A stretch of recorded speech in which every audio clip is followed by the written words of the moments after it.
అందరికీ hi, welcome back to చిట్టి cooking vlogs YouTube channel.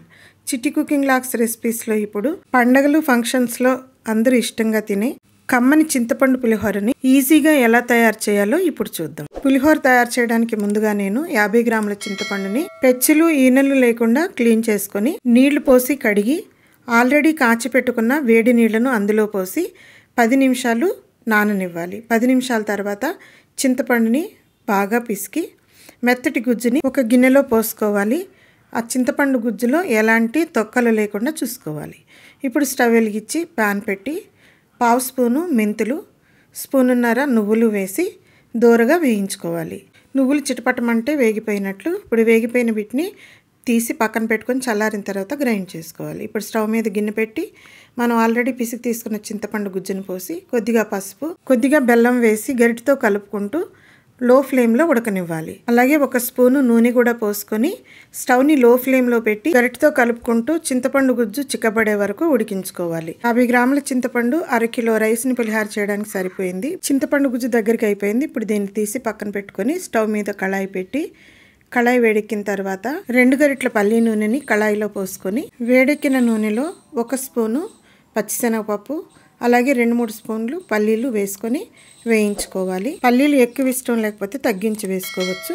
పల్లీలు కొద్దిగా వేగిన తర్వాత 1 స్పూను మినపప్పు కూడా వేసుకొని స్టవ్ని లో ఫ్లేమ్లో పెట్టి మాడిపోకుండా వేపుకోవాలి. పులిహోర తినేటప్పుడు పల్లీలు మినపప్పు తగులుతుంటే టేస్ట్ మరింత బాగుంటుంది. ఇప్పుడు అందులో 1 స్పూన్ ఆవాలు, కట్ చేసిన 6 ఎండుమిరపకాయలు, 5 చీరిన పచ్చిమిరపకాయలు వేసి ఒక 2 నిమిషాలు ఫ్రై చేసుకోవాలి. ఇప్పుడు కొద్దిగా జీడిపప్పు కూడా వేసి ఫ్రై చేసుకోవాలి. జీడిపప్పు కావాలంటే వేసుకోండి, లేదంటే స్కిప్ చేసేయచ్చు.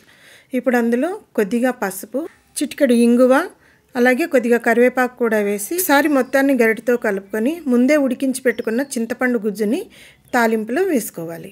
ఇప్పుడు స్టవ్ని ఆఫ్ చేసుకున్నా పర్వాలేదు, నేనైతే సిమ్లో పెట్టుకున్నాను.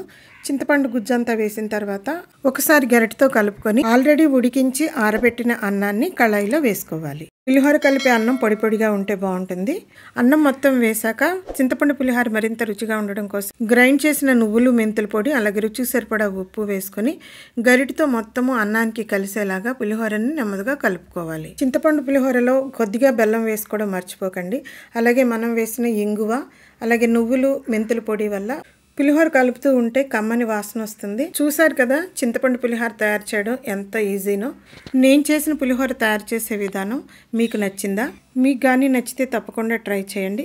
లైక్ చేయండి, షేర్ చేయండి, సబ్స్క్రైబ్ చేయండి. అలాగే నా నెక్స్ట్ వీడియోస్ నోటిఫికేషన్స్ కోసం పక్కనే ఉన్న బెల్ సింబల్ని క్లిక్ చేయడం మర్చిపోకండి.